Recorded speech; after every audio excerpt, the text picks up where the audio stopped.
आज के इस लेक्चर में हम लेक्चर नंबर 12 डिस्कस करेंगे, जिसका सिलेबस है वैरायटी ऑफ लाइफ। तो लेक्चर के लिए चलते हैं बोर्ड की तरफ। वैरायटी ऑफ लाइफ में जो बेसिक कोर्स कंटेंट्स हैं उसमें खास तौर पर हम किंगडम्स की बात करेंगे, जिसमें kingdom Protoctista, fungi, Plantae and animalia, इनके जनरल कैरेक्टर्स देखेंगे।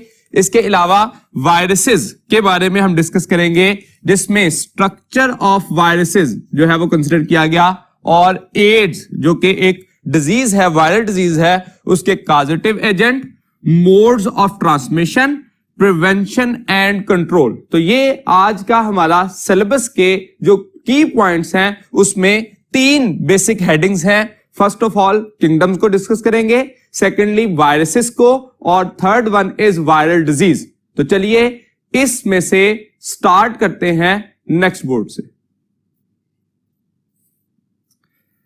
सबसे पहले जब हम वैरायटी ऑफ लाइफ की बात करते हैं तो वैरायटी में हम एक की टर्म इस्तेमाल करते हैं, बायोडायवर्सिटी। तो बायोडायवर्सिटी में हम बायो का लफ्जी मतलब कहते हैं life, and diversity that is about variety.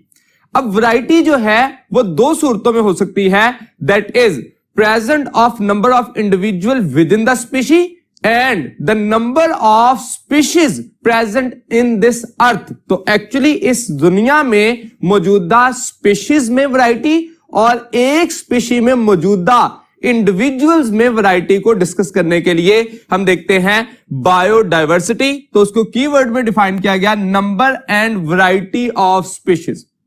इस दुनिया में साइंटिफिक एक्सपेक्टेशन है कि तकरीबन 5 to 30 मिलियन स्पीशीज एग्जिस्ट करती हैं, लेकिन अभी तक आज तक हमने जो स्पीशीज को डिस्कवर किया, these are approximately 2.5 million species, जिनमें से डिफरेंट टाइप के ऑर्गेनिज्म होते हैं। उसमें मेजॉरिटी में एनिमल्स हैं जो कि ओवर 1.5 मिलियन है, and plants which are over 0.5 million species. तो एक्चुअली 2.5 मिलियन स्पीशीज में plants, animals, fungi and other जो लिविंग ऑर्गेनिज्म जो कि अभी तक डिस्कवर किए जा चुके हैं वो कंसिडर किए जाते हैं। अगर आप इसके क्रॉस रेफरेंस में अपने चैप्टर नंबर 1 में फाइलेटिक लिनेज के बारे में देखें तो वहां पे एक्चुअली परसेंटेज भी बताई गई डिफरेंट ऑर्गेनिज्म की, कि प्लांट्स कितनी परसेंटेज में है, एनिमल कितनी परसेंटेज में है। तो उसको भी आप जो है वो कंसिडर कीजिएगा,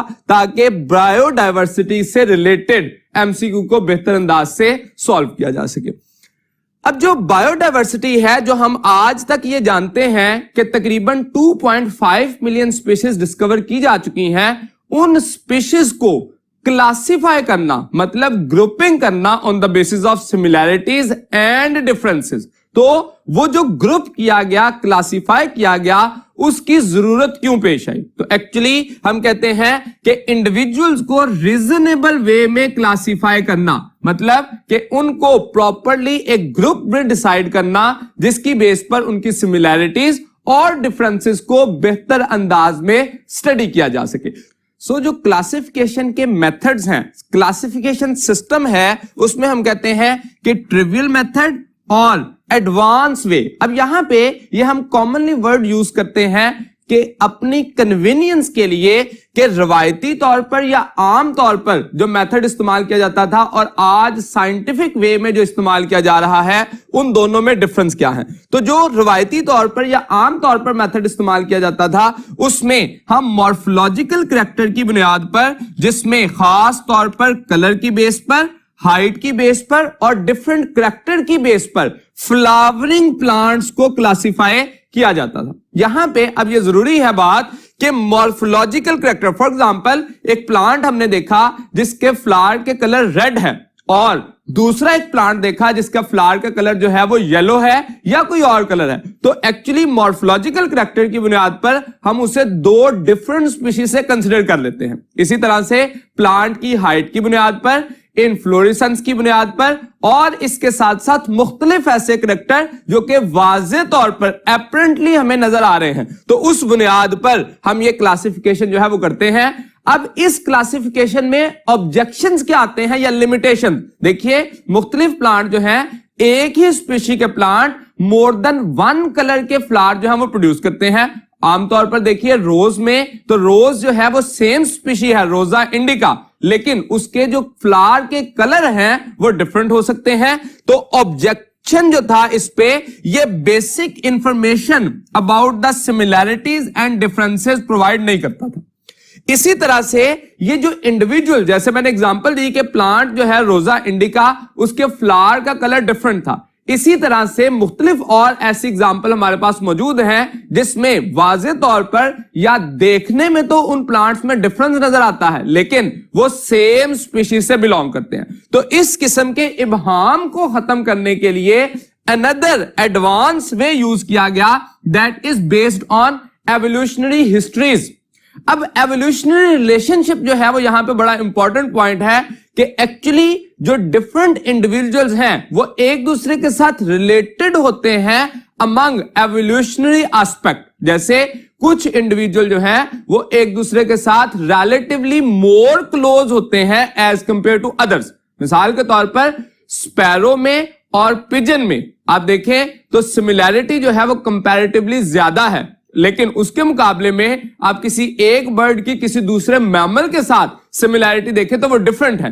तो एक्चुअली उनमें सिमिलैरिटीज का लेवल कम हो जाता है। इसका मतलब क्या हुआ कि जिनका एवोल्यूशन का रीजन जितना कॉमन है वो उतना एक दूसरे के साथ मोर क्लोजली रिलेटेड होंगे। तो एक्चुअली एवोल्यूशनरी हिस्ट्री की बुनियाद पर बी क्लासिफिकेशन को किया गया, होमोलॉजीज की बुनियाद पर, जो कि सिमिलैरिटीज की बुनियाद पर, सिमिलर स्ट्रक्चर्स और फंक्शंस की बुनियाद पर क्लासिफाई किया गया। साइटोलॉजी सेलुलर स्टडी की बुनियाद पर, structure of cell and functions of cell की बुनियाद पर।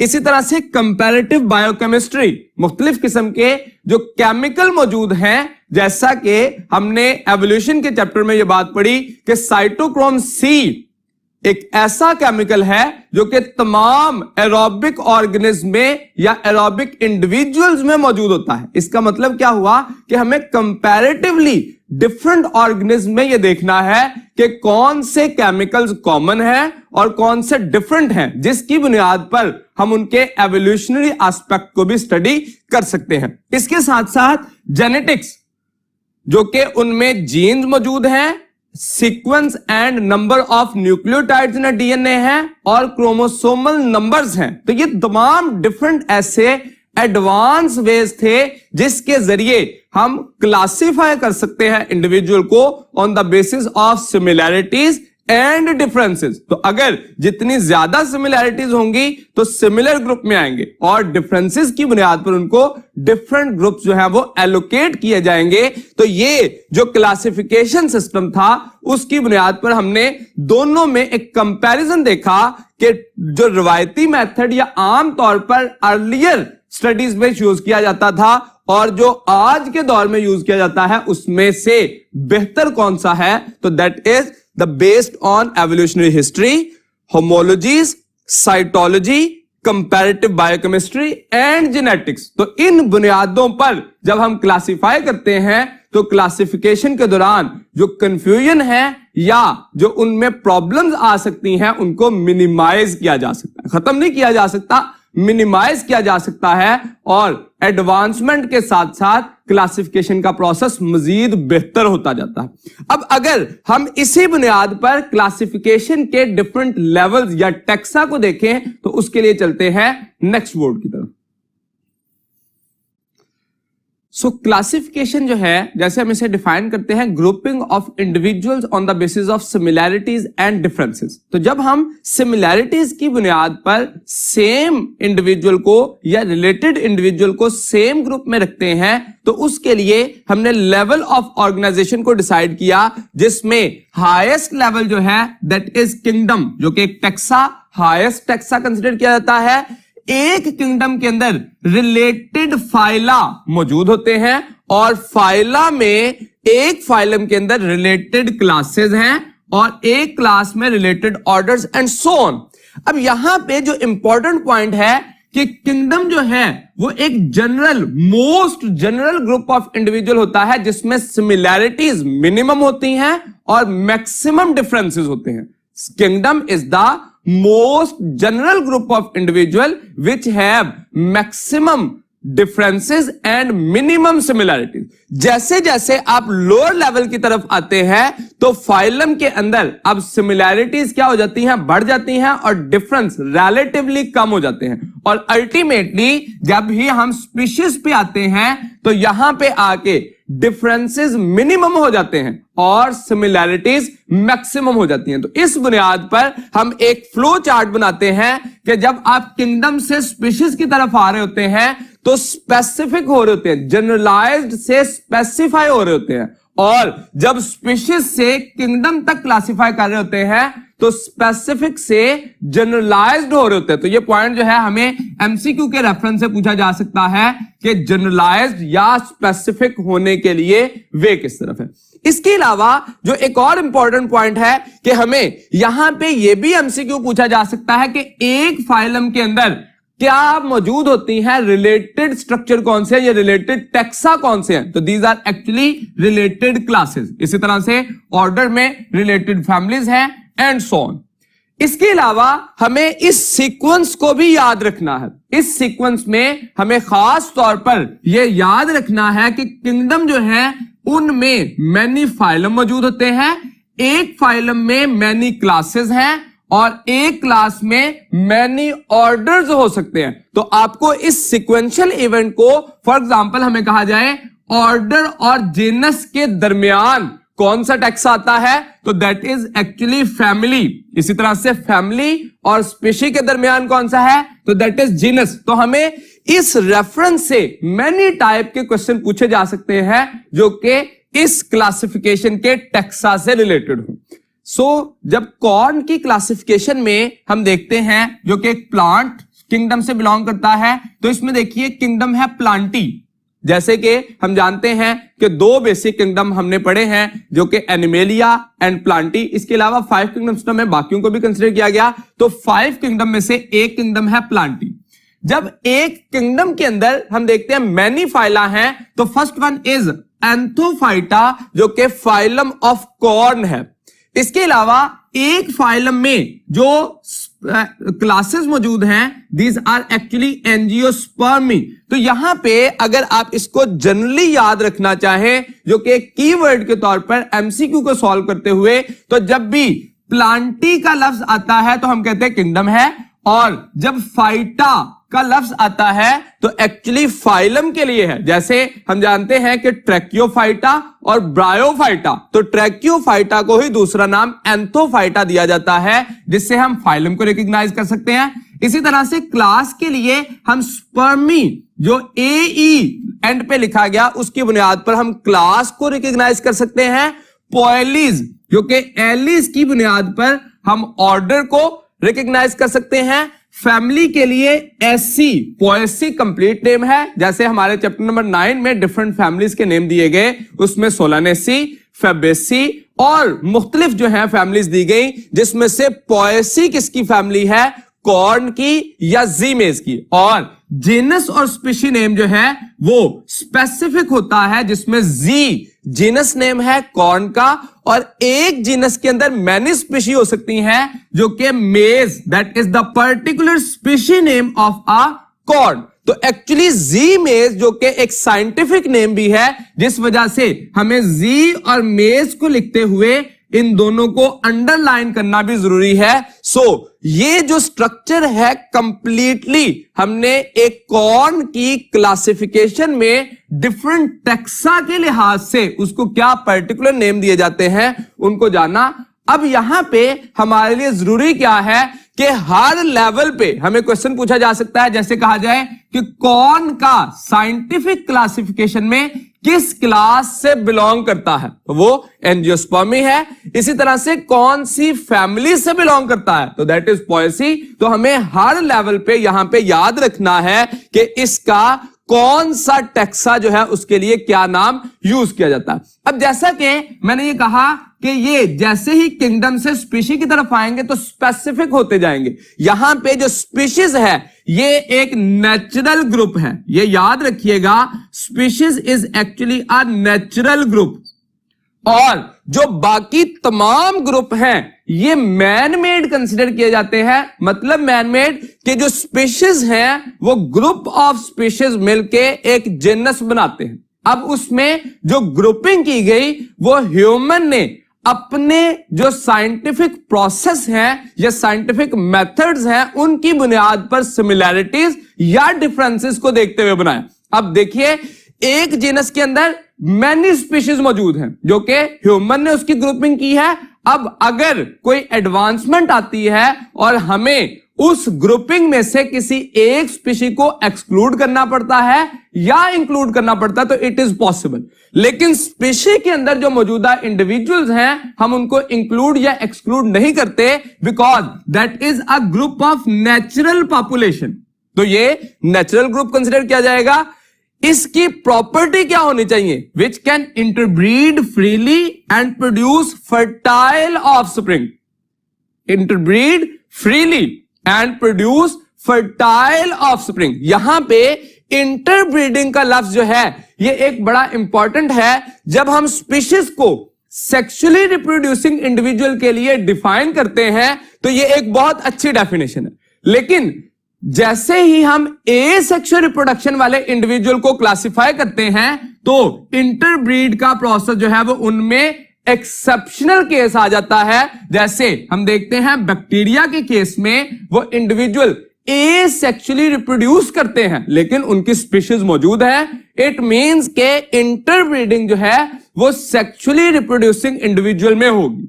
इसी तरह से फर्टाइल ऑफस्प्रिंग भी, यहां पे भी हम कहते हैं कि ये नॉर्मल इंडिविजुअल्स के लिए क्लासिफिकेशन है। जैसे आप देखें जो म्यूल की प्रोडक्शन है that is actually a infertile organism, तो वहां पे मुख्तलिफ किस्म की एक्सेप्शन आती हैं जब हम जनरल ऑर्गेनिज्म के लिए क्लासिफाई करते हैं और नॉर्मल स्पीशी की बात करते हैं तो उसमें group of natural population which can interbreed freely among themselves and reproductively isolated from all other such groups। यहां पे ये बात याद रखिए कि इंटरब्रीड फ्रीली का मतलब क्या है कि ये among themselves जो ये नेचुरल पॉपुलेशन का ग्रुप है उसी में ही इंटरब्रीड करें।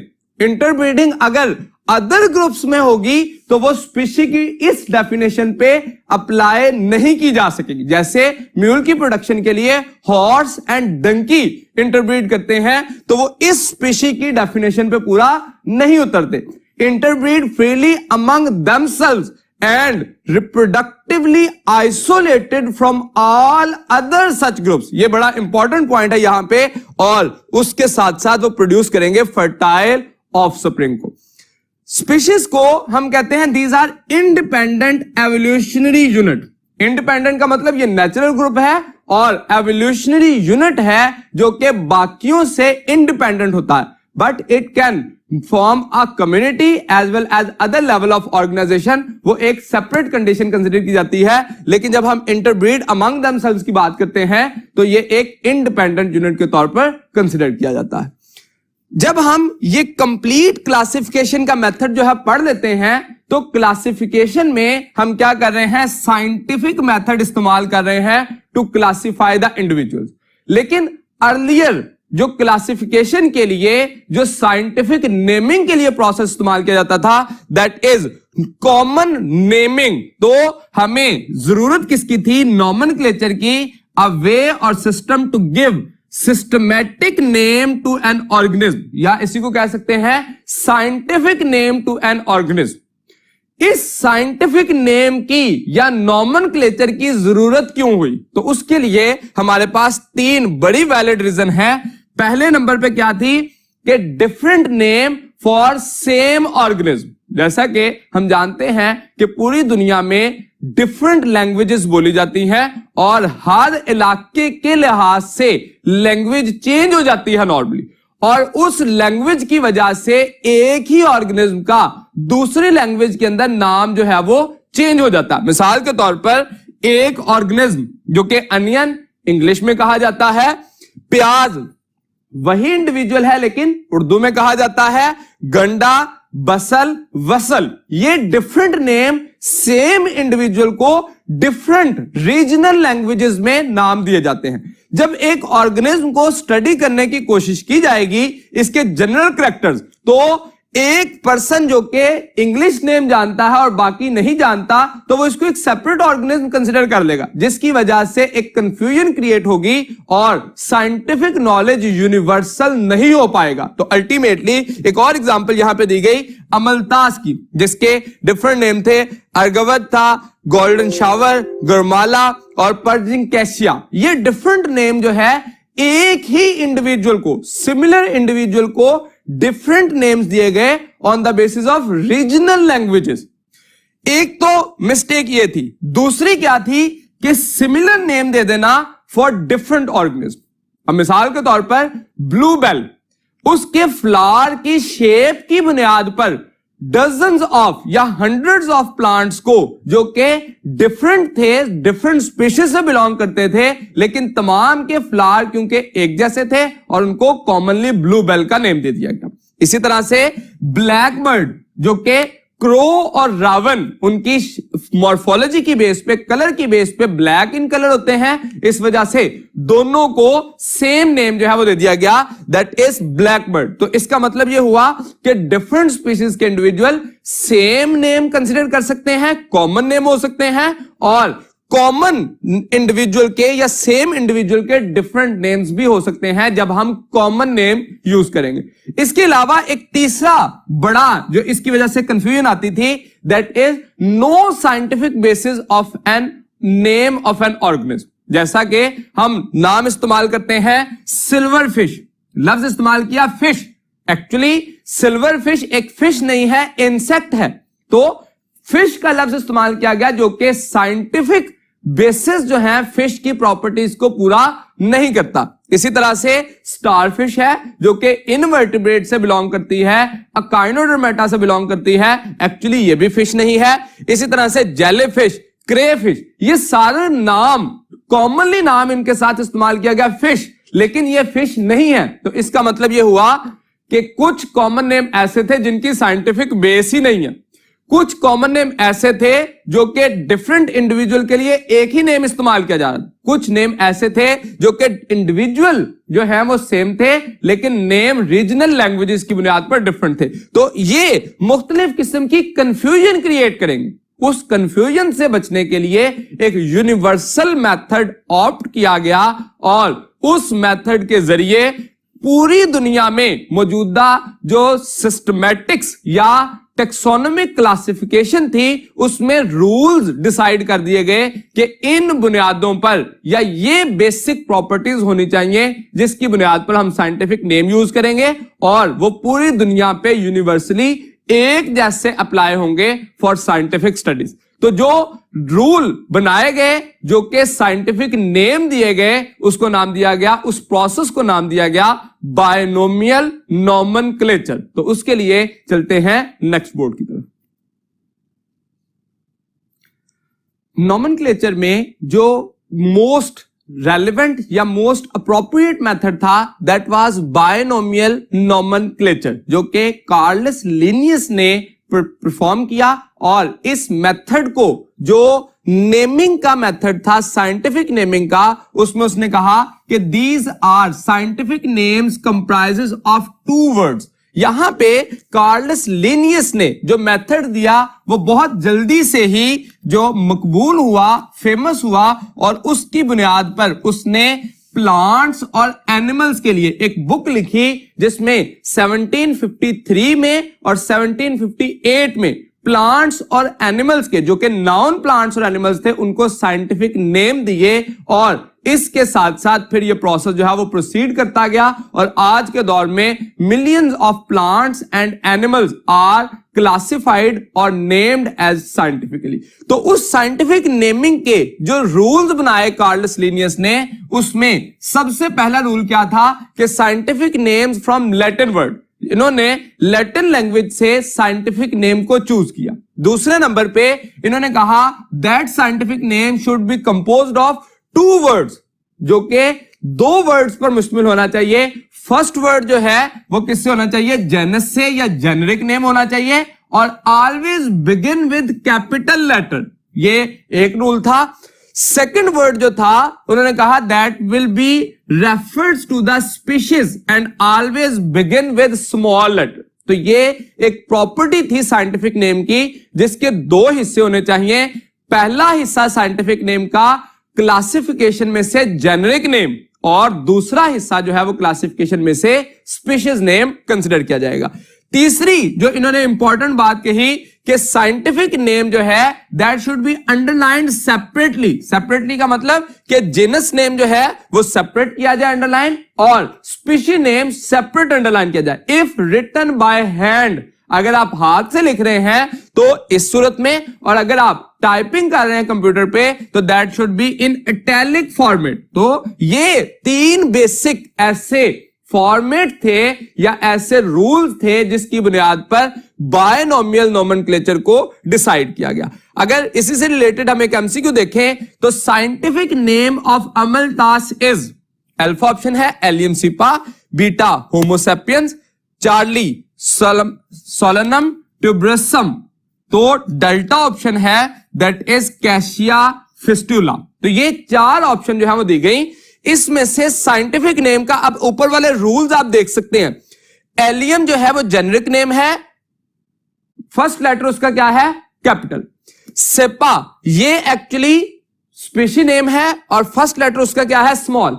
दोनों क्योंकि हैंड रिटन है, सेपरेटली अंडरलाइन है। अगर आप दोनों को इकट्ठा अंडरलाइन कर दें तो ये आपका गलत हो जाता है, that should be underlined separately.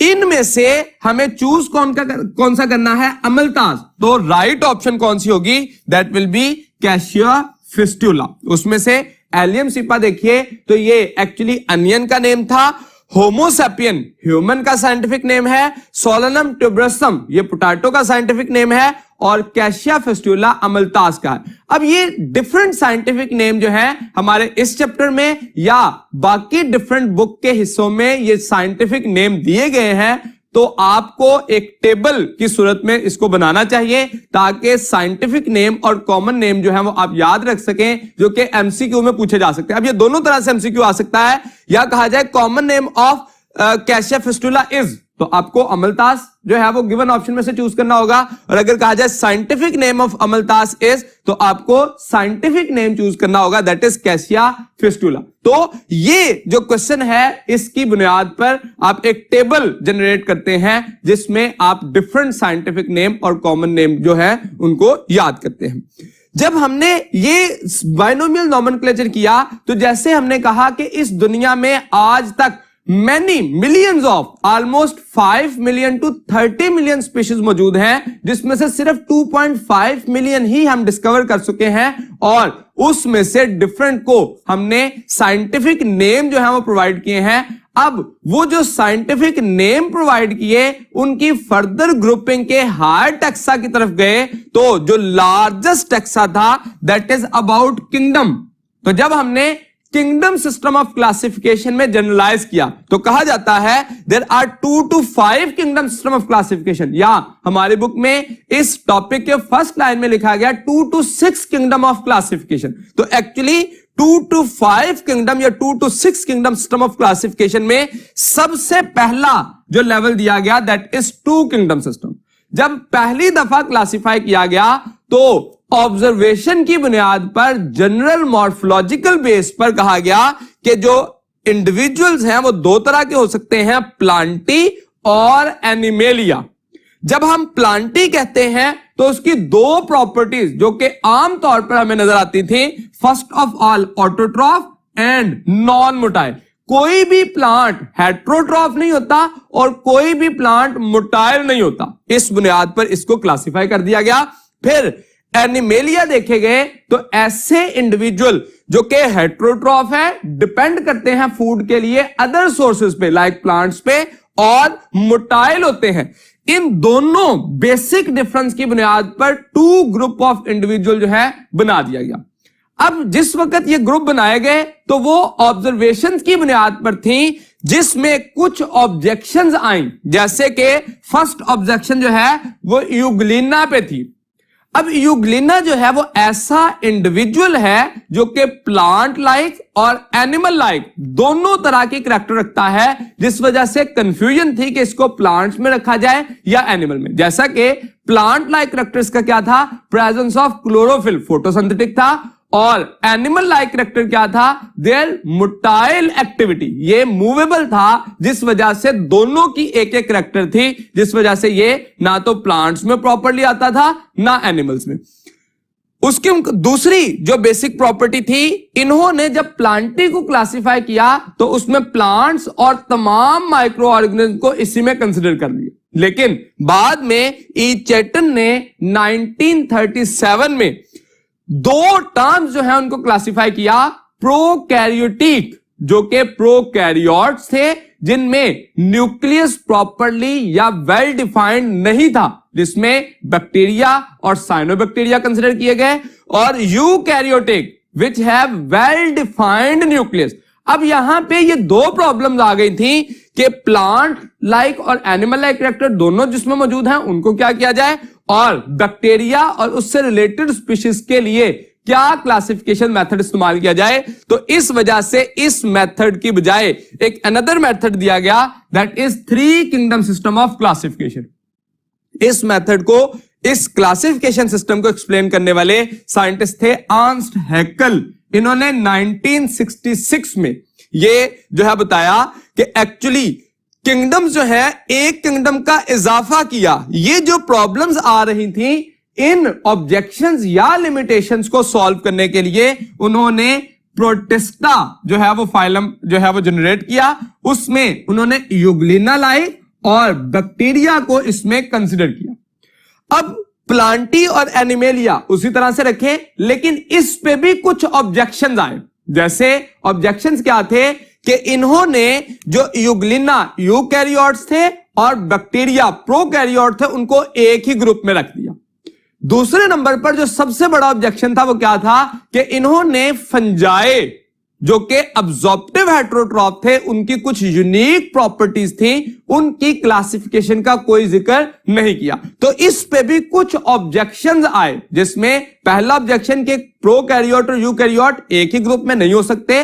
दूसरे नंबर पर फंजाई के लिए कौन सा ग्रुप आएगा, वो हेट्रोट्रॉफ भी है और नॉन मोटाइल भी है। लेकिन जब हेट्रोट्रॉफ की करैक्टर उनकी देखते हैं तो वो एनिमल्स के मुकाबले में other type of heterotrophic nutrition रखते हैं जो कि अब्जॉर्प्टिव हेट्रोट्रॉफ है। तो इस वजह से उस ग्रुप को भी क्लासिफाई करना था, जिस वजह से थ्री किंगडम सिस्टम जो है इसको भी रिजेक्ट किया गया और इससे बेहतर सिस्टम जो है five kingdom system of classification को एक्सप्लेन किया गया। तो five kingdom system of classification की डिटेल के लिए चलते हैं नेक्स्ट बोर्ड की तरफ।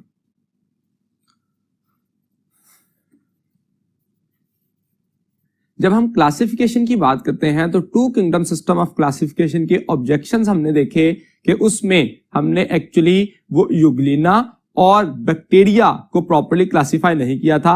इसी तरह से जब three kingdom system of classification में आते हैं तो प्रोटिस्टा के अंदर प्रोकैरियोट और यूकैरियोट दोनों को कंसिडर किया गया, जो कि एक मिस्टेक समझी जाती है। और इसी तरह से जब हम three kingdom system of classification करते हैं तो फंजाई को कोई प्रॉपर प्लेस डेजिग्नेट नहीं की जाती। तो उसके लिए, इन मिस्टेक्स को कवर करने के लिए, इन ऑब्जेक्शंस को रिजॉल्व करने के लिए five kingdom system of classification दिया गया।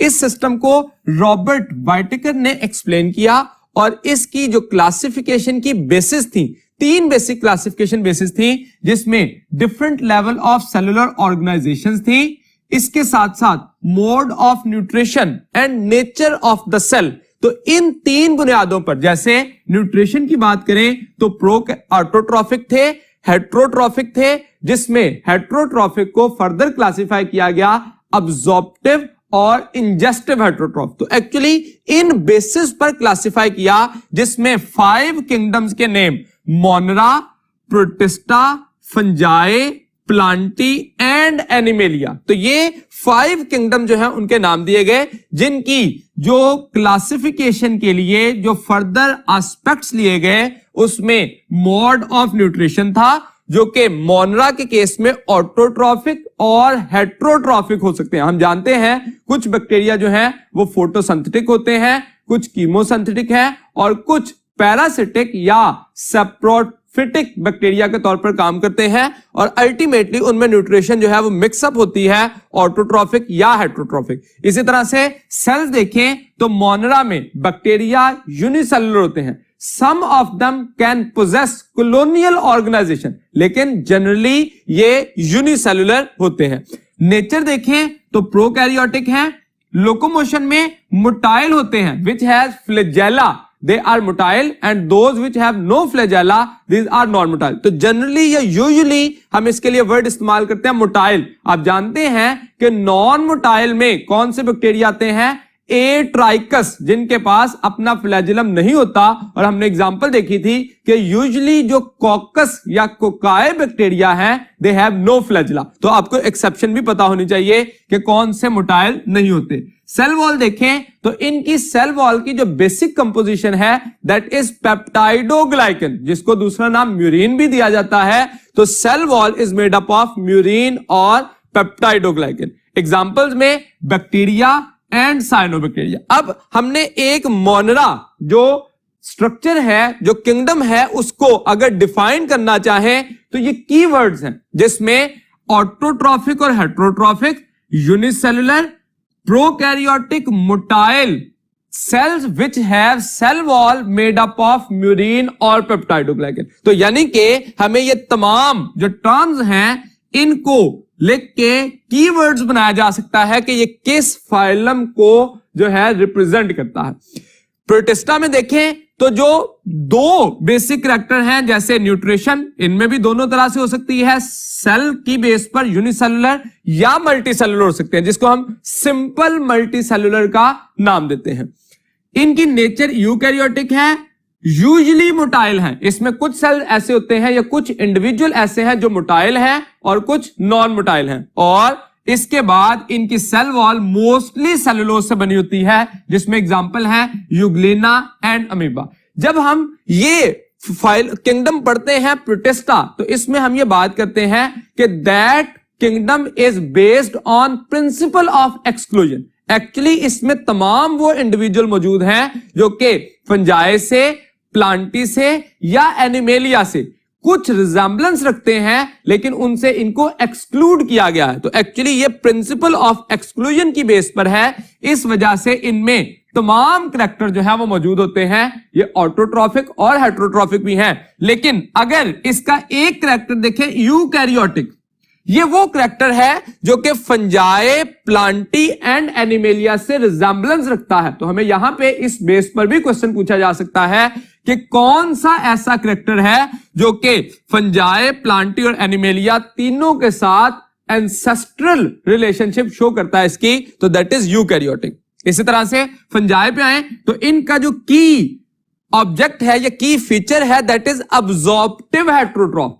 ऐसे इंडिविजुअल जो कि अब्सॉर्ब करते हैं अपनी फूड को आफ्टर डाइजेशन। ये actually extra cellular enzyme excrete करते हैं, outside the body digestion complete होती है और फिर उस डाइजेस्टेड सब्सटेंस को अब्सॉर्ब करते हैं, इसलिए इनको कहा जाता है अब्सॉर्प्टिव हेट्रोट्रॉफ। ये नॉर्मली मल्टीसेलुलर होते हैं, लेकिन कुछ एक्सेप्शन मौजूद हैं। ऐसा फंजाई जो कि यूनिसेलुलर है और नॉन हाइफल है, आप जानते हैं दैट इज यीस्ट। तो एक्चुअली ये कॉमनली मल्टीसेलुलर है, लेकिन एक्सेप्शन यहां पे मौजूद है, आपको एमसीक्यू में पूछी जा सकती है।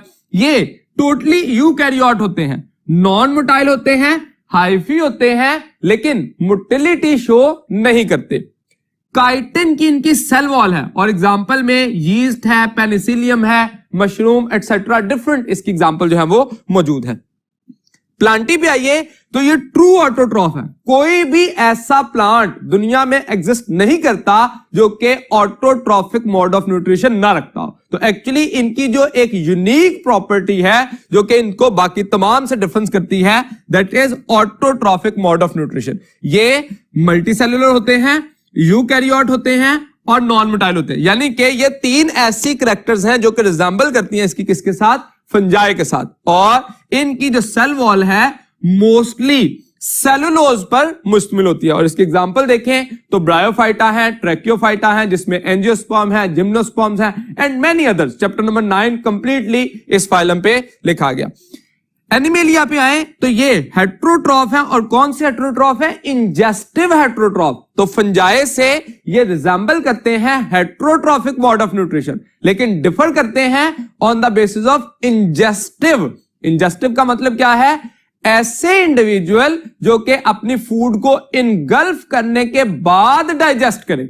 ये डाइजेस्ट करने के बाद अब्सॉर्ब करते थे फंजाई, लेकिन एनिमेलिया क्या करते हैं, इंजेस्ट करने के बाद, इनगल्फ करने के बाद उसको डाइजेस्ट करें। इसलिए इनके लिए हम वर्ड इस्तेमाल करते हैं इंजेस्टिव हेट्रोट्रॉफ। ये भी मल्टीसेल्युलर होते हैं, यूकैरियोट होते हैं, लेकिन मोटाइल होते हैं। जो two kingdom system of classification में हमने जब बात की थी तो यही दो बेसिक इवेंट थे या करैक्टर थे जिसकी बुनियाद पर इनको हमने डिफरेंशिएट किया था, हेट्रोट्रॉफ एंड मोटाइल। लेकिन प्लांटी क्या थे, ऑटोट्रॉफ एंड नॉन मोटाइल। इनके अंदर सेल वॉल कंप्लीटली एब्सेंट होती है। किसी किस्म की सेल वॉल किसी एनिमल सेल के गिर्द नहीं होती, तो ये कंप्लीटली एब्सेंट। और इनमें एग्जाम्पल जो है वो फिशेस, एम्फीबियन, रेप्टाइल, बर्ड्स और मैमल्स, ये मेजर एग्जाम्पल जो है वो कंसिडर की जाती हैं। उसके अलावा किंगडम एनिमेलिया में हम प्रोटोजोआ से लेके मैमेलिया तक जो है वो इसकी एग्जाम्पल्स देखते हैं। तो ये एक सिंपलेस्ट चार्ट की सूरत में हमने शो किया जिसमें कीवर्ड्स यूज किए गए। अब इसमें एमसीक्यू किस तरह से पूछा जा सकता है, टू डिफरेंट वेज हैं जो कि जनरली एमसीक्यूज के लिए आते हैं। एक तो ये है कि ये सारी कैरेक्टर्स लिख के तो आपको ऑप्शंस में ये किंगडम के नेम दे दिए जाए। जैसे कहा जाए कि the individual which have autotrophic और heterotrophic mode of nutrition having unicellular prokaryotic cell which are motile and possess the cell wall of made up of murine और पेप्टाइडोग्लाइकन। ये तमाम कैरेक्टरिस्टिक उस लाइन में लिख दी गई। और जो ऑप्शंस हैं उसमें मुनरा, प्रोटिस्टा, फंजाई एंड प्लांटी, ये उसकी एग्जांपल कंसीडर कर ली गई। अब इस गिवन ऑप्शन में से आपको जो कैरेक्टरिस्टिक दी गई है उसके लिए राइट ऑप्शन क्या होगा, मुनेरा। तो एक्चुअली आपको ये जो गिवन ऑप्शंस हैं उसमें से एक तो सवाल इस तरह से आ सकता है। दूसरे नंबर पे आपको कहा जा सकता है which of the following is the unique character of protista. तो प्रोटिस्टा के लिए आपको मुख्तलिफ कैरेक्टर जो है वो दी जा सकती हैं। जैसे एग्जांपल लिख दी जाए अमीबा, तो अमीबा जो है वो किसकी एग्जांपल है, यूनिकली प्रोटिस्टा की, ना तो वो एनिमेलिया से और फंजाई से। यानी कि एग्जांपल या किंगडम का नेम देके आपसे फीचर पूछा जा सकता है या फीचर्स देके किंगडम का नेम जो है वो आइडेंटिफाई करने के लिए कहा जा सकता है। तो ये दो डिफरेंट वेज हैं।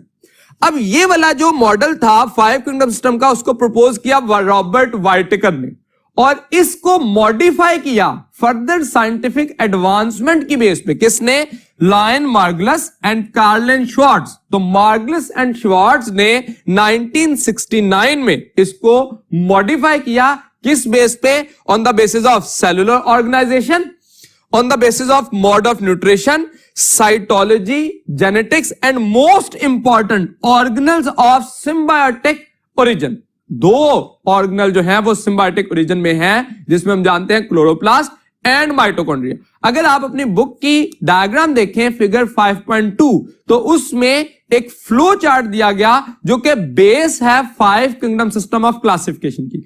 इसमें जो एंसेस्टर प्रोकैरियोट हैं यहां से प्रोटिस्टा किस तरह से बने, प्रोटिस्टा से फंजाई, प्लांटी और एनिमेलिया का ओरिजिन कैसे हुआ, वहां पे ये बात मेंशन की गई कि जो सिम्बायोटिक ओरिजिन के ऑर्गेनल हैं जिसमें क्लोरोप्लास्ट है तो इसका ओरिजिन, क्योंकि ये फोटोसिंथेटिक प्रोसेस के लिए है, तो ऐसे बैक्टीरिया जिनके लिए पॉसिबली कंसिडर किया जाता है कि वो क्लोरोप्लास्ट की सूरत में इवॉल्व हुए, तो दीज आर एक्चुअली साइनोबैक्टीरिया। और इसी तरह से ऐसे बैक्टीरिया जो कि माइटोकॉन्ड्रिया की एवोल्यूशन का सबब बने, वो कौन से थे? एरोबिक बैक्टीरिया, जो कि पर्पल बैक्टीरिया थे या सल्फर बैक्टीरिया के तौर पर कहा जाता है। तो एक्चुअली हमें यह बात भी मेंशन करनी है, इस डायग्राम के रेफरेंस से भी कुछ क्वेश्चन पूछे जा सकते हैं, जो कि अगले 5 चैप्टर जो आपकी बुक में दिए गए हैं उसकी बेस है, और इस 5 किंगडम सिस्टम ऑफ क्लासिफिकेशन का भी एवोल्यूशनरी एस्पेक्ट से एक बेस है। अब अगर मैं इन 5 किंगडम का एक जनरल रिलेशनशिप देखूं तो एक्चुअली प्रोकैरियोट जो है वो एंसेस्टर थे तमाम लिविंग ऑर्गेनिज्म की, और प्रोकैरियोट के डिसेंडेंट कौन थे? प्रोटोक्टिस्टा। प्रोटोक्टिस्टा का लफ्ज इस्तेमाल किया था मार्गलिस एंड शिवार्ड्स ने, जैसे कि प्रोकैरियोट का लफ्ज मार्गलिस एंड शिवार्ड्स ने यूज किया, उसके ऑपोजिट मनरा का लफ्ज किसने किया था? That is Robert Whittaker. तो एक्चुअली जब इसने मॉडिफाई किया तो इन दोनों वर्ड्स को भी चेंज किया था इस किंगडम को क्लासिफाई करने के लिए। प्रोकैरियोट यूज किया for Monera and Protoctista for protista. Prokaryote जो हैं ये एंसेस्टर हैं तमाम लिविंग ऑर्गेनिज्म के, और इनसे जो डिसेंडेंट आए वो कौन है? प्रोटिस्टा या प्रोटोक्टिस्टा।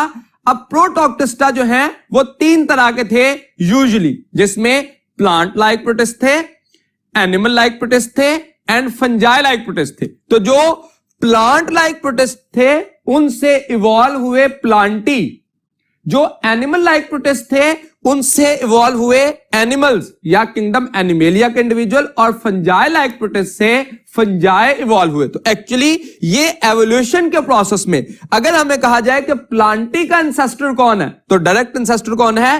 प्रोटोक्टिस्टा। और प्रोटिस्टा का इंसेस्टर कौन है? तो दैट इज प्रोकैरियोट। तो ये रिलेशनशिप जो है वो एक जनरल सिंप्लीफाइड डायग्राम में हमें शो किया जाता है कि कौन से इंडिविजुअल किस से इवॉल्व हुए। तो इस डायग्राम से हम इस बात को आसानी से जस्टिफाई कर सकते हैं। ये हमारी बात यहां तक 2 to 5 kingdom system of classification की कंप्लीट हुई। ये जो 5 किंगडम सिस्टम ऑफ क्लासिफिकेशन था that was about living organism. जितने भी जानदार इस दुनिया में लिविंग कंसिडर किए जाते हैं उनके लिए यह सिस्टम जो है वो एक्सप्लेन किया गया। लेकिन कुछ ऐसे इन्फेक्शियस एजेंट मौजूद हैं जो कि border line of living and non living पे हैं, उनके लिए लफ्ज इस्तेमाल किया जाता है वायरसेस। तो वायरसेस की डिटेल के लिए चलते हैं नेक्स्ट बोर्ड की तरफ। वायरसेस का जैसे मैंने जिक्र किया कि these are at the border line of living and non living things. Viruses को वायरसेस का नाम क्यों दिया जाता है या ये बॉर्डर लाइन पे क्यों है, तो उसके लिए सबसे पहले देखिए इंट्रोडक्टरी वर्ड में, तो ये एक लैटिन वर्ड वेनम से ड्राइव किया गया है जिसका मतलब पॉइजनस फ्लूइड है या टॉक्सिक फ्लूइड। तो अर्लियर इसकी जो डिस्कवरी या नेचर को जानने से पहले ये कंसिडर किया जाता था कि ये ऐसे एजेंट्स हैं जो कि टॉक्सिक केमिकल्स हैं, जो कि पर्टिकुलरली एक डिजीज काज करते हैं अप टू द डेथ। इन वायरसेस की जो डेफिनेशन, रीसेंट डेफिनेशन है, उसमें हम कहते हैं these are non cellular infectious entities which contain RNA और DNA encased by proteinaceous coat. तो एक्चुअली ये एक डेफिनेशन में हमने कहा कि इनके पास 2 बेसिक रीजन होते हैं, एक तो जीनोम जिसको न्यूक्लियर मटेरियल कहेंगे और आउटर प्रोटीन कोट। तो इसको कलेक्टिवली नाम दिया जाता है न्यूक्लियो कैप्सिड। आगे हम जब स्ट्रक्चर पढ़ेंगे तो उसमें इस बात को डिटेल में देखेंगे। वायरसेस जो हैं इनकी स्टडी को the branch of science that deals with the study of virus that is considered as virology. तो हमें यह भी याद रखना चाहिए वायरसेस की डिस्कवरी जो है उसमें डिफरेंट साइंटिस्ट की कंट्रीब्यूशंस थी, जिसमें जो अर्ली पीरियड था उसमें लुईस पास्चर और रॉबर्ट कोच जो कि माइक्रोबायोलॉजी में फंडामेंटल पोजीशन रखते हैं, इन्होंने ये बात जो है उस वक्त बड़ी एक मशहूर बात थी कि पॉइजन है ये associated with the disease. Viruses जो है एक्चुअली पॉइजन है, इनकी नेचर, इनकी केमिकल कंपोजिशन के बारे में एज सच पता नहीं था। फिर एडवर्ड जेनर ने एक्चुअली वैक्सीनेशन का प्रोसेस जो है उसको डिस्कवर किया, और इस प्रोसेस में वैक्सीनेशन में उसने क्या उसने एक्चुअली स्मॉल पॉक्स के अगेंस्ट जो है वो काउ पॉक्स के मटेरियल को यूटिलाइज किया। असल में जो स्मॉल पॉक्स एक डिजीज थी, उस डिजीज को क्योर करने के लिए उसने मिल्क मेड जो पर्सन थे, जो ग्वाले थे, उनके हाथों पे जो काउपॉक्स लेयंस थे उनसे कुछ मटेरियल लिया और उसको रजाकाराना तौर पर एक 8 ईयर ओल्ड बॉय में, जो कि जेम्स फिफ्थ था, उसकी बॉडी में इंसर्ट किया और स्मॉल पॉक्स की जो ट्रीटमेंट, पॉसिबल ट्रीटमेंट जो है उसको शो किया।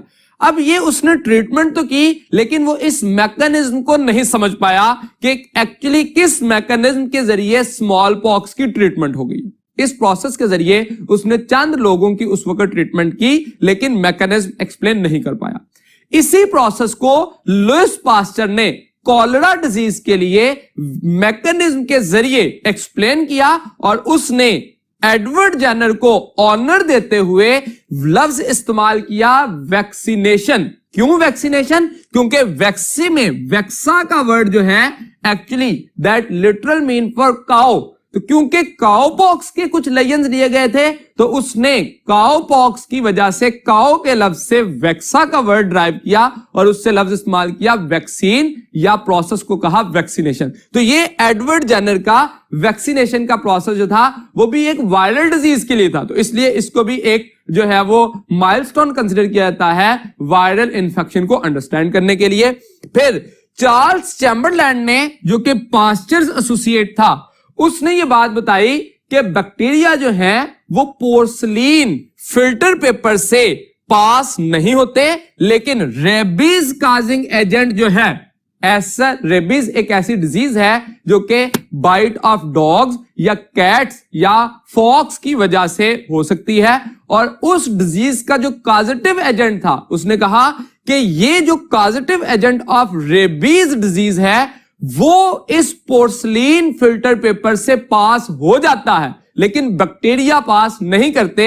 इसका मतलब क्या था कि बैक्टीरिया जो हैं, these are relatively larger than the viral components. तो वायरस जो है वो स्मॉलर इंफेक्शियस एजेंट है एज कंपेयर टू बैक्टीरिया।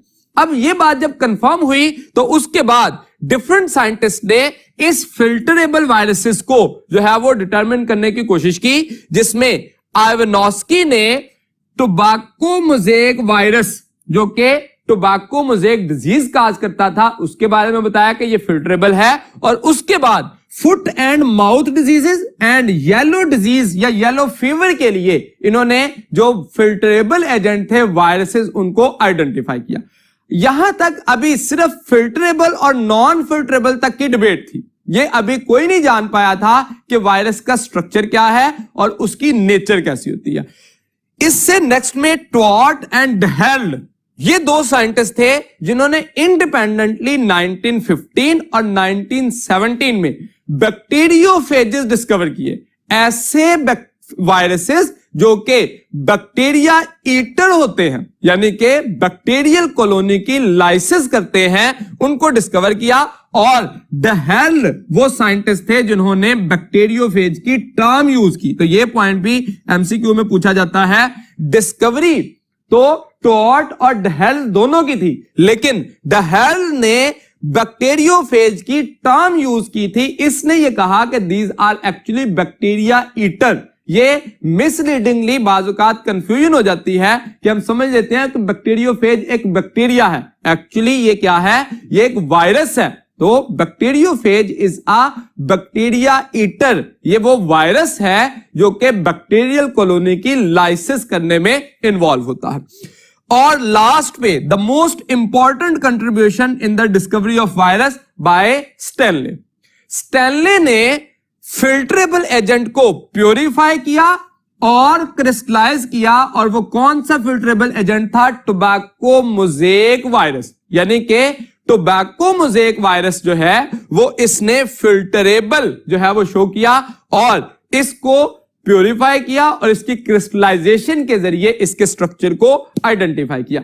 अब ये जब डिस्कवरी की गई तो जो स्टैनले था, इसने ये जो अर्ली डेफिनेशन हमने की है, इस बात को कंफर्म किया कि ये नॉन सेलुलर सब्सटेंस है, इन्फेक्शियस है और इसकी कंपोजिशन में न्यूक्लिक एसिड और प्रोटीनेशियस कोट होता है। ये अपनी मेटाबॉलिक मशीनरी नहीं रखता और ये मोटाइल और नॉन मोटाइल भी नहीं होता। तो एक्चुअली लिविंग और नॉन लिविंग थिंग्स में बॉर्डर लाइन में क्यों रखा गया कि ये रेप्लिकेट कर सकते हैं अंडर सर्टेन सर्कमस्टांसेस, लेकिन ये अपनी जो बाकी प्रॉपर्टीज हैं जैसे कि प्लांट और एनिमेलिया की हैं, जैसे वो ऑटोट्रॉफ होते हैं, इनमें ऐसी कोई प्रॉपर्टी नहीं है। ये यूनिसेलुलर या मल्टीसेलुलर होते हैं, ऐसी कोई प्रॉपर्टी वायरस में नहीं होती। ये मोटाइल या नॉन मोटाइल होते हैं, ऐसी भी कोई प्रॉपर्टी वायरस में नहीं है। ऐसी बहुत सारी प्रॉपर्टीज जो कि बाकी लिविंग ऑर्गेनिज्म की हैं वो वायरस में एग्जिस्ट नहीं करती, लेकिन वायरस की reproductive capacity under special conditions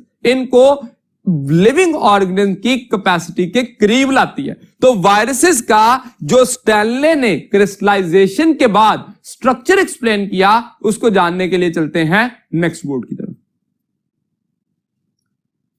viruses के स्ट्रक्चर में एक्चुअली जो दो बेसिक कंपोनेंट थे वो बताए गए, एक तो इनर कोर था और आउटर कोर था। तो एक वायरस जो है उसके दो बेसिक कंपोनेंट होते हैं, इसीलिए इसके स्ट्रक्चर के लिए हम वर्ड इस्तेमाल करते हैं दैट इज न्यूक्लियोकैप्सिड। न्यूक्लियोकैप्सिड में कैप्सिड आउटर प्रोटीन कोट है एंड न्यूक्लियो इसके जीनोम के लिए वर्ड इस्तेमाल किया जाता है that is nucleic acid. It is either DNA और आरएनए, तो डीएनए या आरएनए हो सकता है। इसके पास कुछ एंजाइम होते हैं, यहां पे अब जनरली हम ये कहते हैं they lack their metabolic machinery, लेकिन कुछ ऐसे एंजाइम हमारी बुक में डिस्कस किए गए, जैसे जब आप लाइफ साइकिल ऑफ बैक्टीरियोफेज देखते हैं तो उसमें हम कहते हैं bacteriophage release the enzyme lysozyme जो कि बैक्टीरियल सेल वॉल को रप्चर करता है।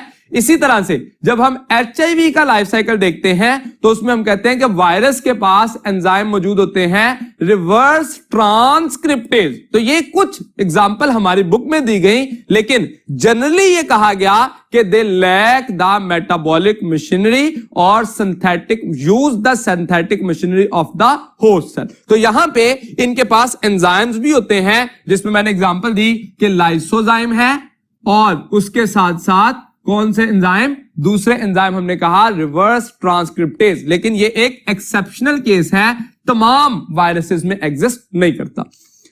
अगर हम इसका कोड देखें जो कि आउटर प्रोटीनेशियस होता है, उसके दो हिस्से हो सकते हैं, प्रोटीन कोट या कैप्सूल और एनवेलप।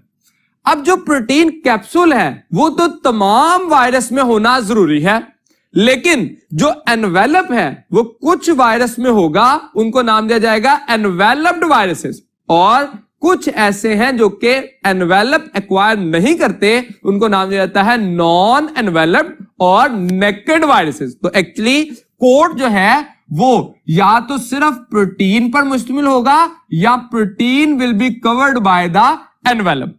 ये जो प्रोटीन कोट है, ये कंप्लीट जो स्ट्रक्चर बनता है वो क्या कहलाता है, कैप्सिड। मिसाल के तौर पर यहां पे देखिए, तो हम अगर एक स्ट्रक्चर बनाए, ये एक हमने हेड का रीजन बनाया और उसके साथ ही टेल जो है वो भी अटैच की, एक टैडपोल का जो स्ट्रक्चर है।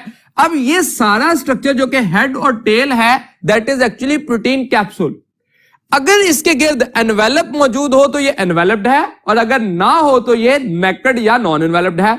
एनवेलप हमेशा ड्राइव किया जाता है कहां से, होस्ट सेल मेम्ब्रेन से, और इसकी कंपोजिशन होती है लिपोप्रोटीन्स। और कैप्सिड जो है, ये जो हमने कहा आउटर प्रोटीन कोट, ये मुख्तलिफ सब यूनिट्स पर मुश्तमिल है। ये जो सब यूनिट्स होते हैं इनको नाम क्या दिया जाता है, these are called as capsomere. तो ये जो है मुख्तलिफ कैप्सोमेयर जो है उनका नंबर डिफरेंट होता है ताकि shape of the virus maintain की जा सके। तो ये एक कैप्सिड जो है protein coat that is composed of many capsomeres, और इन कैप्सोमेर्स में एग्जांपल दी गई कि हार्प्स वायरस जो है उसके पास 162 कैप्सोमेर होते हैं और एडिनो वायरस के पास 252, यानी कि जो कैप्सोमेर का नंबर है that is specific for a virus, और उसकी बुनियाद पर shape of the capsid maintain होती है और ultimately shape of the virus भी इसी वजह से मेंटेन होगी। अब जैसा हमने कहा कि इस वजह से मॉर्फोलॉजी मेंटेन होती है, तो मॉर्फोलॉजी को अगर देखें तो वायरस जो हैं वो स्फेरिकल हो सकते हैं लाइक राउंड और राउंड लाइक, इसी तरह से क्यूबिकल, हेलिकल, स्पाइरल अरेंजमेंट हो सकती है, पॉलीहेड्रॉन कहा जाता है मैनी फेसेस, जिसमें आइकोसाहेड्रल की एग्जांपल दी गई जिसके 20 फेसेस होते हैं, ठीक है, 20 डिफरेंट जो है वो उसके फेसेस हैं। इसी तरह से टेडपोल लाइक हो सकता है, जैसे इस एग्जांपल में देखिए तो ये हेड का रीजन है और ये टेल का रीजन है, तो इसको हम नाम देते हैं टेडपोल, जिसके दो पार्ट्स हैं, दो हिस्से हैं, एक हेड रीजन है और एक टेल है। और इसी तरह से एनवेलप्ड और कॉम्प्लेक्स की बेस पर भी इसको क्लासिफाई किया जा सकता है। वायरसेस जो हैं ये डिफरेंट मॉर्फोलॉजिकल अपीयरेंस रखते हैं, जैसे टेडपोल में हेड और टेल होते हैं, और इसी तरह से जो मॉर्फोलॉजिकल अपीयरेंस में एनवेलप्ड और कॉम्प्लेक्स, तो एक्चुअली मॉर्फोलॉजिकल बेस पर हम वायरसेस को differently on the basis of shape classify कर सकते हैं। अगर हम दूसरी बेसिक प्रॉपर्टी देखें तो वायरसेस के स्ट्रक्चर के बाद जब हम आते हैं करैक्टरिस्टिक्स की तरफ, तो करैक्टरिस्टिक जो है उसमें सबसे पहला करैक्टर दिया गया on the basis of their size. These are very small infectious entities. Very small क्यों कहा गया?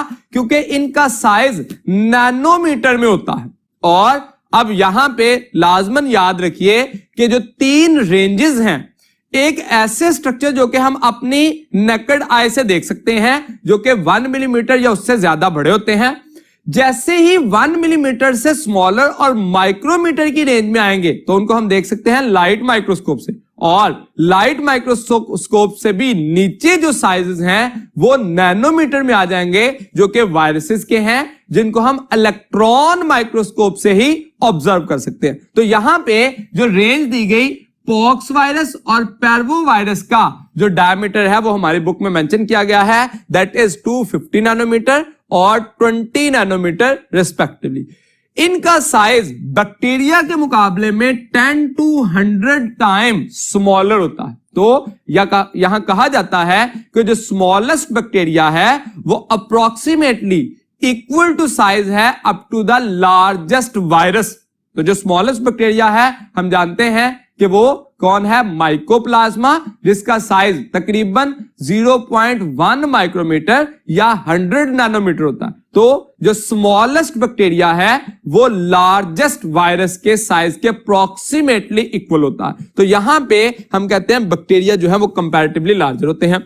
तीसरी प्रॉपर्टी देखें तो they can not be grown in artificial medium. Bacteria की यह प्रॉपर्टी है कि हम उनको आर्टिफिशियल मीडियम में कल्चर कर सकते हैं, लेकिन वायरसेस को कल्चर नहीं किया जा सकता, because they have capacity to duplicate और replicate inside the living cell. इस वजह से इनको नाम दिया जाता है these are obligate intracellular parasite. Obligate का मतलब जो कि only in the host cell रहे, intracellular intra within the cell, तो ऐसे पैरासाइट जो कि विद इन द सेल रहे और सिर्फ सेल में ही सरवाइव कर सके या डुप्लीकेट कर सके, उन्हें नाम दिया जाता है obligate intracellular parasite. Generally they lack metabolic machinery.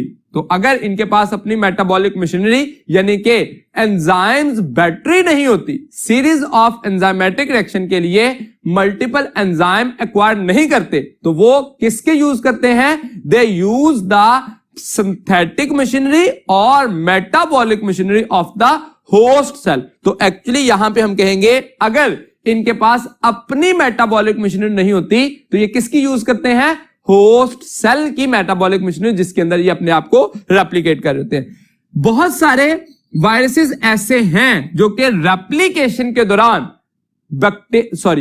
बहुत सारे वायरसेस ऐसे हैं जो कि रेप्लिकेशन के दौरान एनिमल्स में डिजीजेस काज करने की कैपेसिटी रखते हैं और ये रेजिस्टेंट होते हैं to broad range of antibiotics. तो मुख्तलिफ जो एंटीबायोटिक्स एग्जिस्ट करती हैं मार्केट में, जिसमें स्ट्रेप्टोमाइसिन है, टेट्रासाइक्लिन है, तो ये उन एंटीबायोटिक्स के लिए रेजिस्टेंस शो करते हैं। मतलब अगर आपको वायरल डिजीज है तो आप एंटीबायोटिक का इस्तेमाल नहीं करते, क्योंकि उसके लिए रेजिस्टेंट है और उस डिजीज को खत्म करने के लिए ये एंटीबायोटिक अपना रोल नहीं प्ले कर सकती। तो ये हमने एक वायरस का स्ट्रक्चर और जनरल कैरेक्टर को एक्सप्लेन किया। इसके साथ ही हम नेक्स्ट बोर्ड पे चलते हैं, जिसपे हम different terminologies related to virus और इंफेक्शियस पार्टिकल्स को डिस्कस करेंगे। इस बोर्ड पे या इस पार्ट में हम ये डिस्कस कर रहे हैं कि जो मुख्तलिफ टर्मिनोलॉजीज हैं, जैसे सबसे पहले एक टर्मिनोलॉजी दी गई वायरियन। वायरियन एक्चुअली कहा जाता है मैच्योर इन्फेक्शियस वायरस, यानी कि ऐसा वायरस जो कि डिजीज काजिंग कैपेसिटी रखता है उसे कहा जाता है। और वायरस जो है, जैसे कि हम जानते हैं कि जीनोमिक मटेरियल यानी कि डीएनए और आरएनए और प्रोटीन कोड पर मुश्तमिल होता है। जब हम वायरॉइड की बात करते हैं, ये हमारे फर्स्ट ईयर की बुक की ग्लॉसरी में ये टर्म दी गई, जो कि हमें वायरियन से डिफरेंशिएट करना आनी चाहिए। ये ओनली आरएनए पर मुश्तमिल होती है। आप दोनों में डिफरेंस देखिए, ये भी इंफेक्शियस है, ये भी इंफेक्शियस है, सिमिलैरिटी है, लेकिन ये आरएनए प्लस प्रोटीन और ये सिर्फ आरएनए पर मुश्तमिल है। तो इस पॉइंट पर हम इसको डिफरेंशिएट कर सकते हैं। और अगर प्रायॉन्स देखें तो prions actually most controversial infectious agent हैं, जो कि 1983 में पहली दफा डिस्कवर किए गए। और ये सिर्फ किस पे मौजूद होते हैं? Only made up of protein. तो अब आप कीवर्ड देखिए, prion only made up of protein, viroid only made up of RNA and virion are made up of protein plus RNA और डीएनए। तो यहां पे ये इनमें की डिफरेंस है। ये जो लीस्ट अंडरस्टूड है और डिजीजेस काज करते हैं मिस्टीरियस ब्रेन इंफेक्शन और मैड काउ डिजीज। तो एक्चुअली ये डिजीजेस जो है ये हमें एमसीक्यू के रेफरेंस से पूछी जा सकती है। ये प्रायॉन का जो पार्ट है ये येलो बॉक्स में हमारी बुक में डिस्कस किया गया और हमें इन तीनों टर्म्स में कीवर्ड का जो है वो आइसोलेट करना आना चाहिए।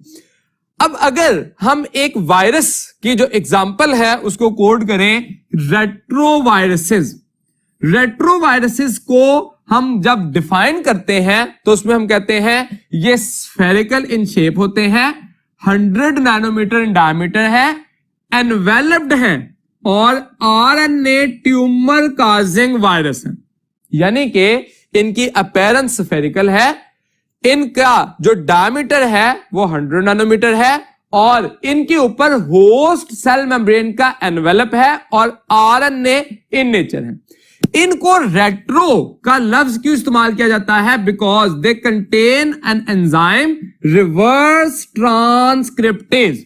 रिवर्स ट्रांसक्रिप्टेज का काम क्या है कि ये सिंगल स्ट्रैंडेड आरएनए को कन्वर्ट करेगा किसमें? डीएनए में।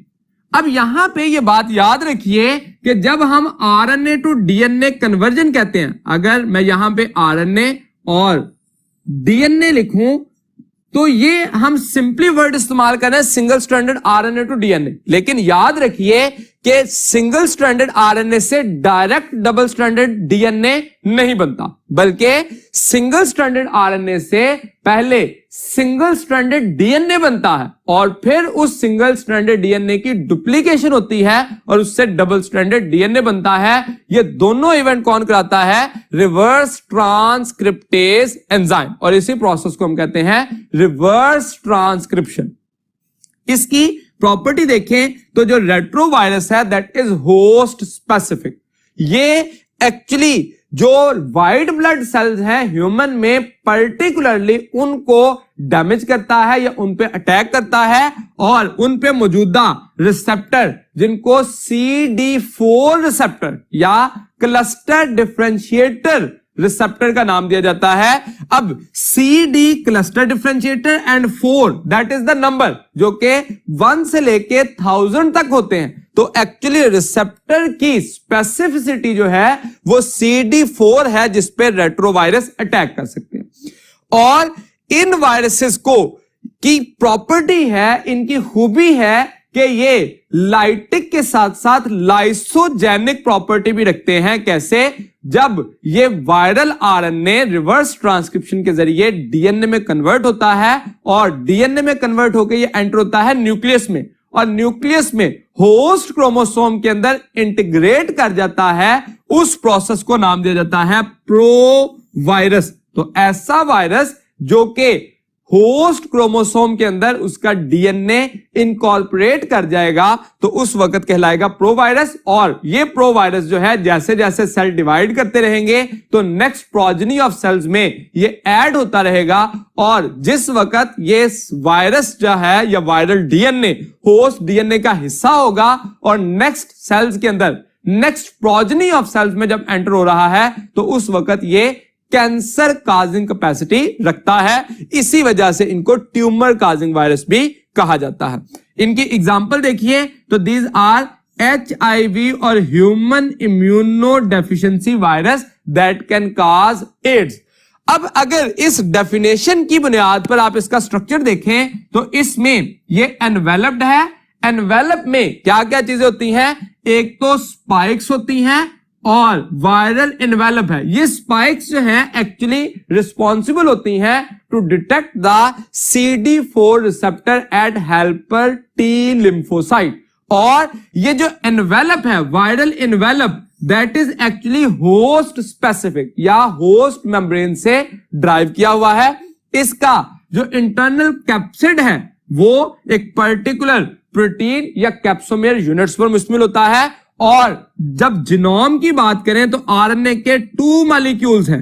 गिवन डायग्राम के अंदर 2 मॉलिक्यूल जो है वो शो किए गए, यानी कि आपको डायग्राम देके ये पूछा जा सकता है कि इसमें आरएनए के कितने मॉलिक्यूल हैं, तो 2 हैं। और रिवर्स ट्रांसक्रिप्टेज एंजाइम के भी 2 मॉलिक्यूल ही कंसिडर किए गए। तो हमें इस डायग्राम की जो प्रॉपर्टीज हैं उसको भी जानना है कि ये वायरस एनवेलप्ड है, स्फेरिकल है, आरएनए ट्यूमर काजिंग है और इसका साइज 100 नैनोमीटर है, और उसके साथ साथ ये होस्ट स्पेसिफिक वायरस है। अब जो HIV है ये काज करता है डिजीज जिसको नाम देता है acquired immunodeficiency syndrome.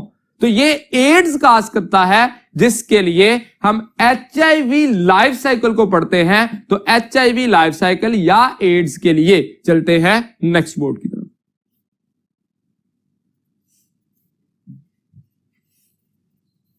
HIV या ह्यूमन इम्यूनो डेफिशिएंसी वायरस जो कि एग्जाम्पल के तौर पर हमने कंसिडर किया रेट्रोवायरस का, तो उससे जो होने वाली डिजीज है that is called as AIDS, या इसी को नाम दिया जाता है एक्वायर्ड इम्यूनो डेफिशिएंसी सिंड्रोम। तो acquired immunodeficiency syndrome that is the disease which is caused by HIV या ह्यूमन इम्यूनो डेफिशिएंसी वायरस। इसकी जो डिस्कवरी थी ये यंग होमोसेक्सुअल पर्सन से 1980s में ये डिस्कवर हुआ, लेकिन इस वायरस की नेचर अभी आइडेंटिफाइड थी।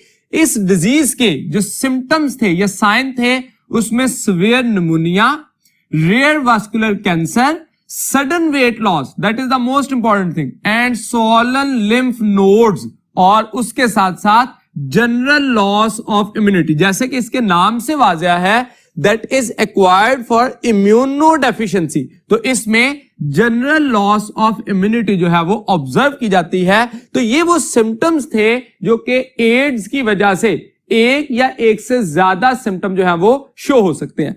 इसकी जो आइडेंटिफिकेशन थी वायरल आइडेंटिफिकेशन जो कि वायरस HIV है उसको 1984 में पास्चर इंस्टीट्यूट इन फ्रांस और national institute of health in USA वहां पे ऑब्जर्व किया गया, डिस्कवर किया गया या आइडेंटिफाई किया गया, और इसको नाम जो HIV दिया गया दैट वाज इन 1986। तो HIV human immunodeficiency virus इसको नाम 1986 में दिया गया, और उसके बाद ये जाना गया कि इसका स्ट्रक्चर जो है वो स्फेरिकल होता है, एनवेलप्ड होता है, और उसका RNA ट्यूमर काजिंग वायरस जो है वो इसको कंसिडर किया जाता है।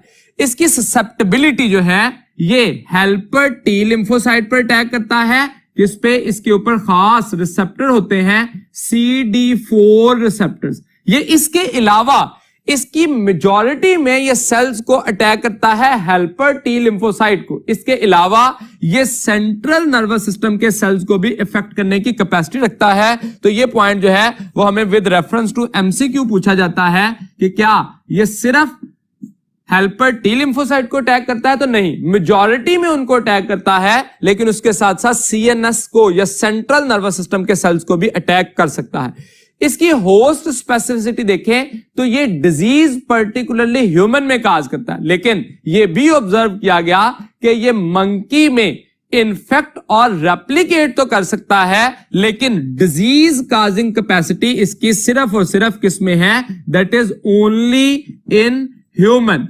तो ह्यूमन के केस में ये सिर्फ डिजीज काज करता है, वरना मल्टीप्लिकेशन का प्रोसेस जो है वो मंकी में भी ऑब्जर्व किया गया।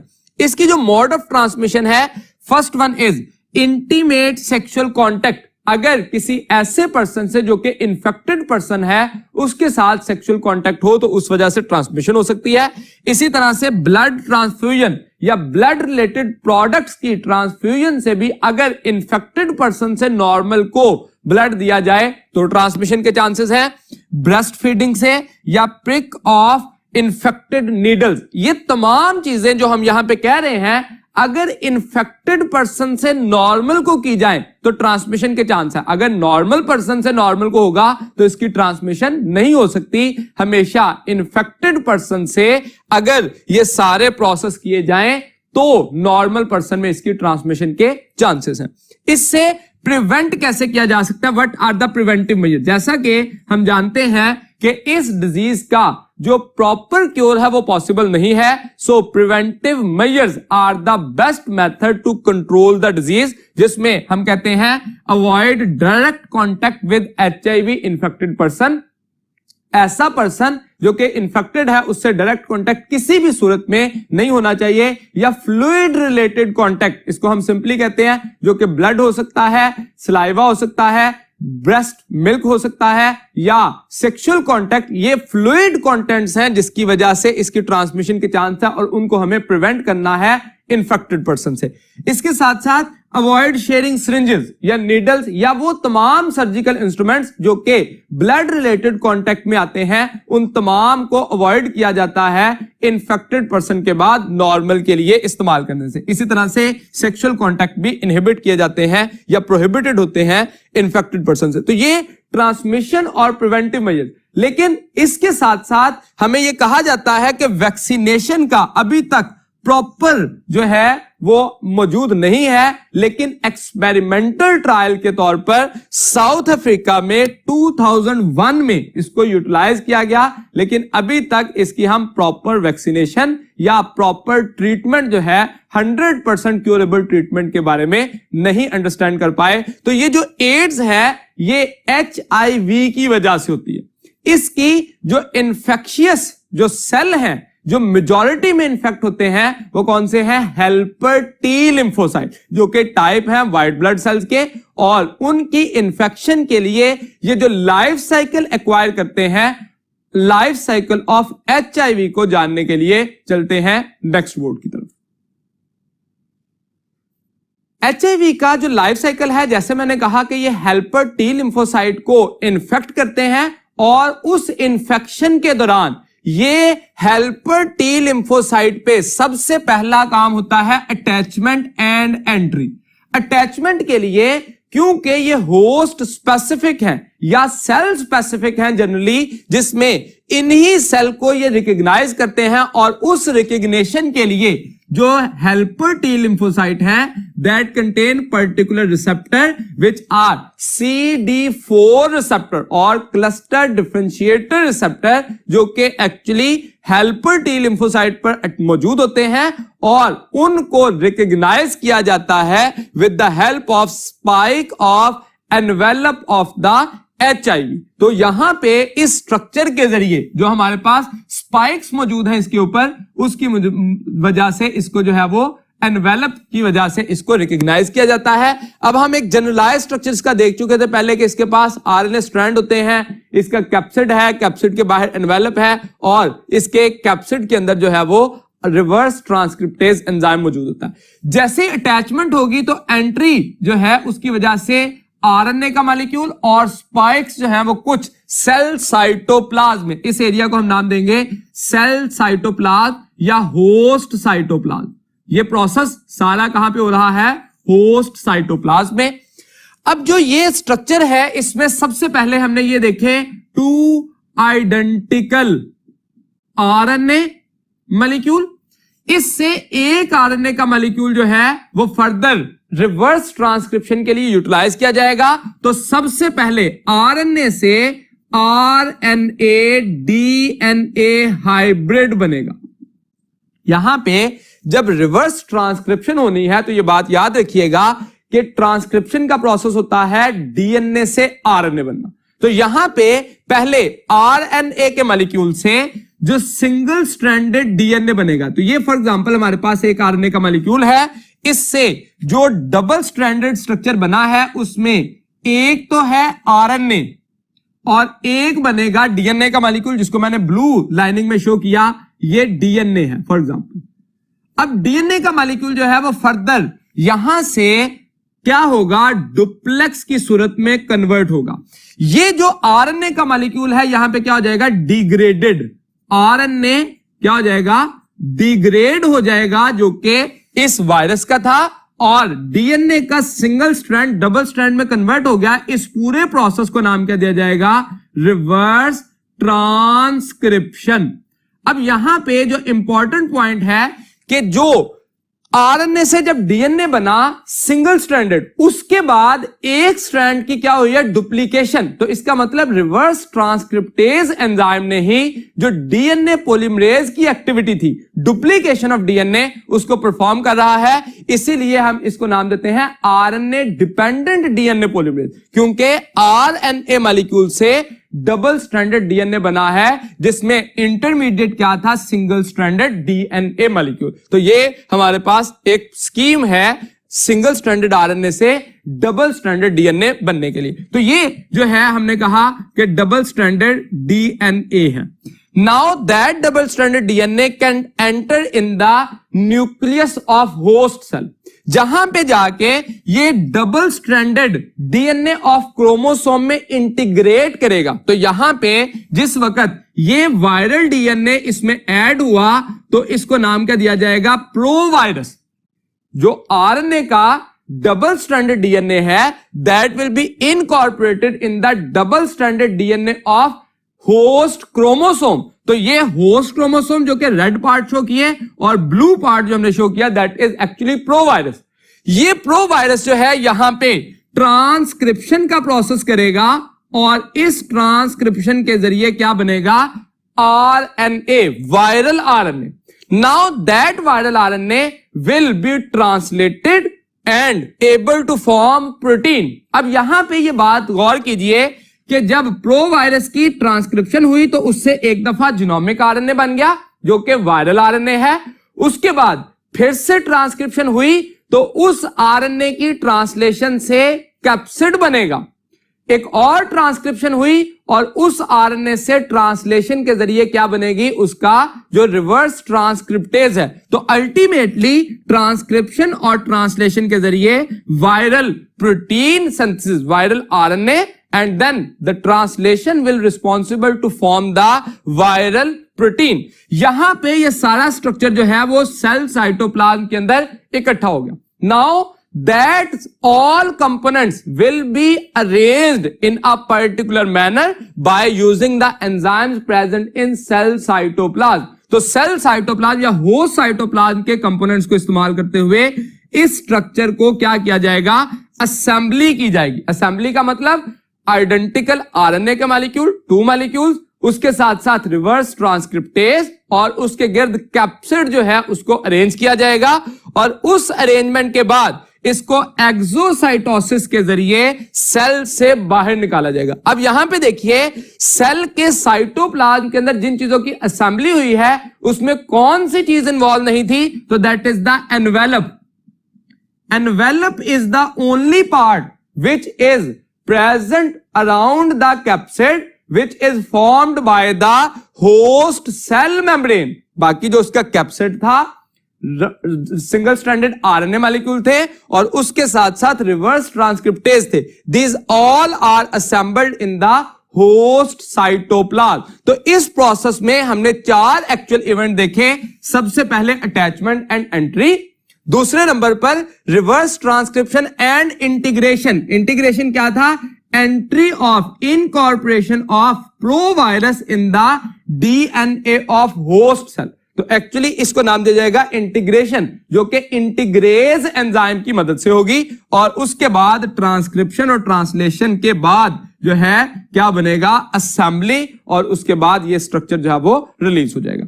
इस सारे प्रोसेस में हमने ये देखा कि वायरस जो है वो अपने आप को रेप्लिकेट कैसे करते हैं। यहां पे एक बात जो है वो और याद रखिए कि जिस वक्त प्रो वायरस जो है वो न्यूक्लियस या क्रोमोसोमल डीएनए के साथ अटैच होगा, तो ये नेक्स्ट प्रोजेनी ऑफ सेल्स में ऐड होता जाएगा जिस वक्त ये अपने फर्दर वायरसेस नहीं बना रहा। अब इस केस में क्या होगा कि जिस वक्त ये प्रो वायरस उस क्रोमोसोमल डीएनए के साथ, होस्ट सेल के क्रोमोसोमल डीएनए के साथ अटैच है, तो नेक्स्ट प्रोजेनी ऑफ सेल्स में एंटर होता जा रहा है, जिसकी वजह से एड्स के सिम्टम तो शो नहीं होंगे, लेकिन एड्स का जो कॉजेटिव एजेंट है वो बॉडी में मौजूद है। लेकिन जैसे ही वो अपनी ट्रांसक्रिप्शन और ट्रांसलेशन स्टार्ट करेगा तो अल्टीमेटली उसके सिम्टम्स शो होना शुरू हो जाएंगे और जो डेड सेल्स हैं, हेल्पर टी लिम्फोसाइट, उनको डिस्ट्रॉय करना शुरू कर देगा। इसी कॉन्सेप्ट को हम बैक्टीरियोफेज में लाइसोजेनिक और लाइटिक से कंपेयर करते हैं। यहां तक आज का हमारा लेक्चर कंप्लीट हुआ। उम्मीद है कि मैं अपनी बात आपको समझाने में कामयाब रहा। अगले लेक्चर तक के लिए दीजिए इजाजत। अल्लाह हाफिज।